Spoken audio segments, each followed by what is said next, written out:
Well, music card fans, you've seen these little Belgian music cards before. You don't know a ton about them, but you're a little sketchy on getting into them because until you know more, I don't want to sink my money into them. Well, today I'm going to go through a little bit of information that'll bring you up to speed on these. Let's do this.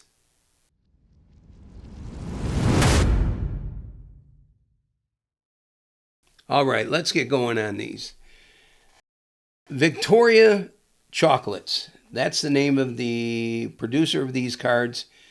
And there's some misnomers about these cards out there, and I'll try to straighten that out for you. But let me give you a little background on these cards. Victoria Chocolates put out these cards, and I'll show you a few of them here. This is a Ray Charles right here,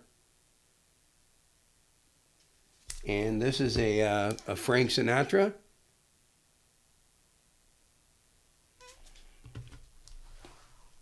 Here we got a Yardbirds card.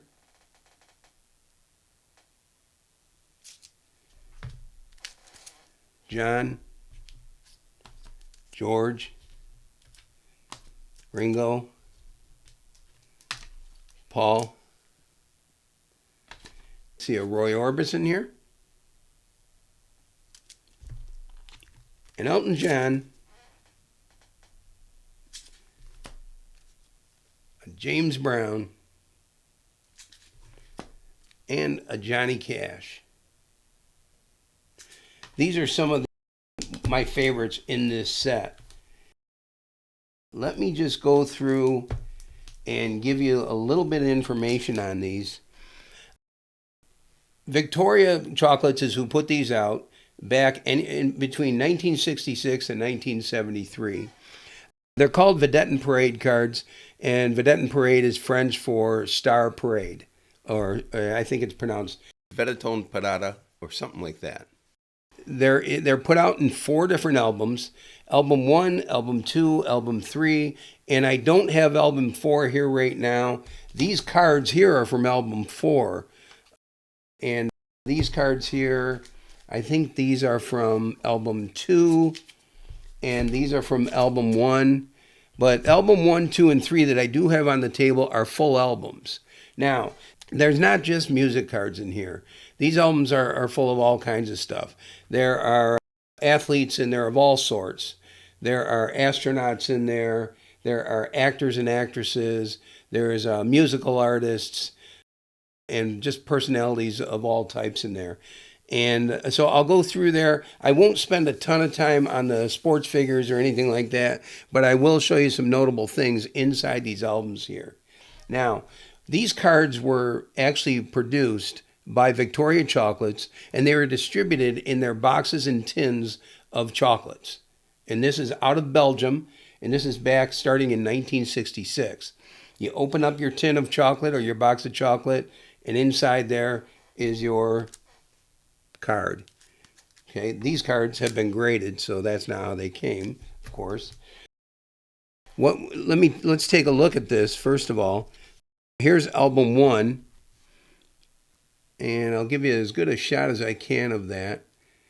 These are really old, and they're starting to turn a little bit as far as there's some foxing and yellowing on the pages. This page right here, the first page in album 1, has some stars that I don't know a ton about, but there is Dionne Warwick here. There is the Beatles here. Let's see. And then you can see there's the Animals. There's the Supremes. The Beach Boys. That's a really cool one right there.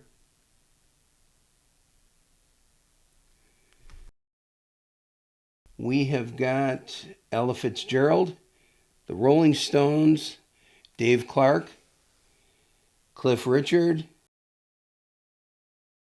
Here's Ray Charles and Chubby Checker, Elvis Presley, Fats Domino,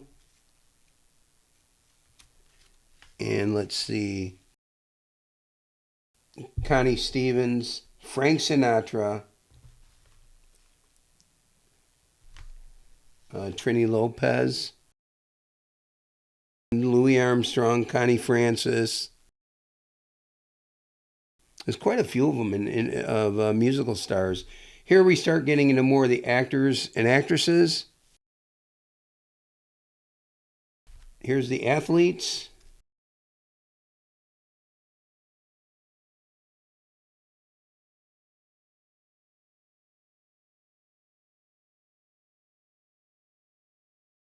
So that's what's in album one. Just to give you an idea of how this was done, you would take your cards and you would order this album.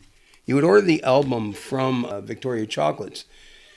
I can't remember if it cost. I think it cost 25 or 35 cents for the album, or it was free. I can't remember which one this is because a lot of the companies did the thing with the album. You would take your cards, and they're called stickers, but they're not. They were just cards. And you wouldn't be able to peel them off or anything like that. You would apply 2 dabs of glue to the back of the card. As you can see, this person actually did 3 on this one, on the Beatles card. And then you would glue it within the frame that's allotted here with the, you'd know the Beatles goes there because it says Beatles. And you would complete your book that way. These are 3 completed books here. When you pull one of these cards out, modern day now, that's called a recovery card. That means that you have recovered this from an album. You try to do the best you can to not tear the card itself. If you're going to tear anything, you want to tear the album and have excess paper on the card. You don't want to tear any paper away from the card. And you don't want to take the glue off the card because the glue, more than likely, is a petroleum-based glue that isn't going to come off of here. I've tried all kinds of things to dissolve the glue, and nothing really is working to get most of this glue off that people used back in that era. So you can create a recovery card, and many of these cards that I just showed you. So this card here, this Roy Orbison, this card is actually a recovery card. You can see that it has a nice clean front on it. It only graded a 2 through PSA, and that's because it's a recovery card, and there's your back right there. You can see that it has the excess glue and the excess paper from the album right on the card still.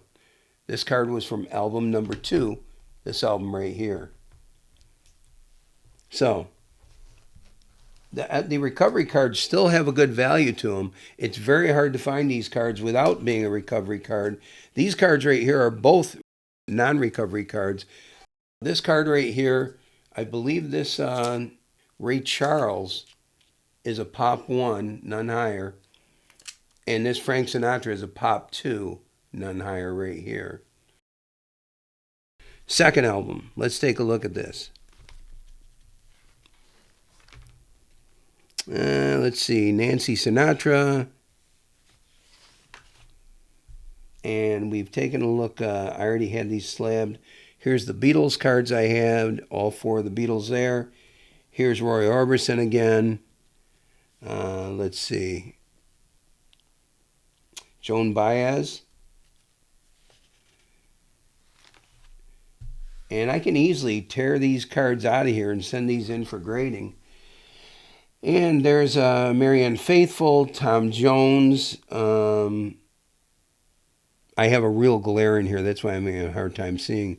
The Kinks, they labeled them as the Kings, but this is actually the Kinks right here. The Rolling Stones. The Yardbirds card is down here. Let's see. Oh, yep, that's coming out. So you can see that's the Yardbirds card right there. Has a little bit of glue on it. Not bad. It's still a decent looking card. And there's the Yardbirds right there.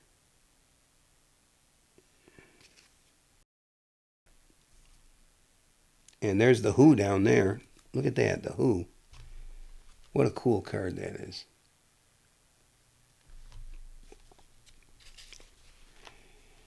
And we have Sonny and Cher, Donovan, Shirley Bassey, and Dean Martin would be considered a singer before he's considered an actor. And then we're going to, as time goes on here, we're going to start getting more into the actors. Here's Harry Belafonte right here. That's actually a pretty good condition, Harry Belafonte. Boy, if that comes out. Because I'm thinking of tearing this book apart. Actors, everyone knows Dick Van Dyke. Uh, Kirk Douglas was in the previous page. Um, let's see here. There's Raquel Welch. Some of these are in really good shape. Some of these cards in here are really good shape. Once again, we have our cyclists and our footballers. And there's one really intriguing football card in here. And that's this one right here. That's Pele. That's a let's see, album 2 would be 1967. That's a 1967 Pele. Now, they're going to label it, PSA labels all these as 1969s, all 4 albums. Whether it's, this album from 1966, this album from 1967, this album from 1969, or the album 4, which I don't have on the table, but these cards are from, which is actually 1973. But PSA labels all of them 1969, which is inaccurate, but that's currently what they do. And let's see if there's anything else in here of note. Yeah, astronauts.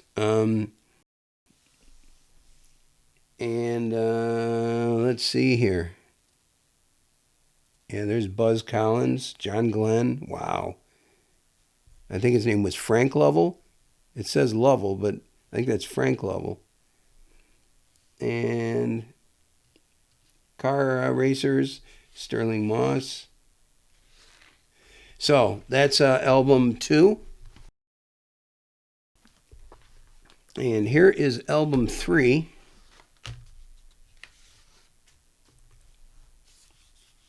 The card, this little white part down here is not part of the card.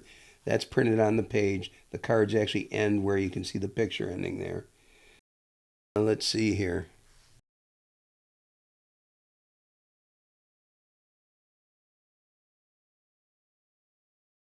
That looks like Engelbert Humperdinck. Yeah, it is.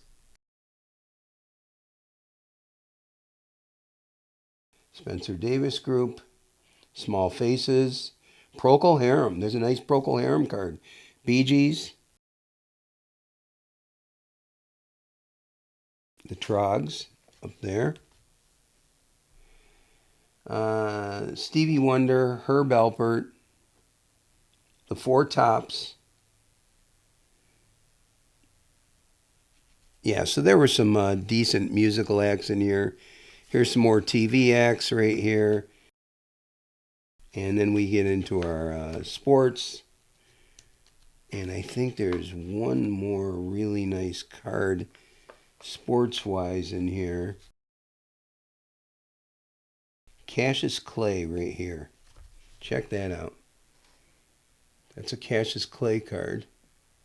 1969. So I'll try to, if I decide to tear this apart, I'll try to recover that one without losing any of the card itself. And I will send that in for grading. But I haven't quite decided what I'm going to do with these books just yet. If I'm going to keep them still, or if I'm going to do anything with them. But that's what they were designed for. They were designed for collecting cards. People stuck their cards in books. And that's why these cards have a value. The higher condition ones have such a nice value nowadays, is because most of them were stuck into books. That's what they were designed to do. Yeah, so basically what we had, album 1 is 1966. That's cards 1 through 200. Album 2 is 1967. That's cards 201 through 408. Album 3 is 1969. That's 409 through 615, which is 207 cards also. And 1973 is album number 4, which I don't have on the table here. And that's cards, 616 through 823, which is 207 cards again. So Series 1, 200 cards, 207, 207. Album 4 is 207. That's how you come up with 823 cards total in the set. It's a big set. But like I said, just to collect the music part of it is quite a feat. There's a lot of great music artists in here. And these are worth collecting. I think these are great to have. I think these are great to add to any collection. So if I were you, I would go after these. So that's it for now. Hope you enjoyed that, and we'll see you next time.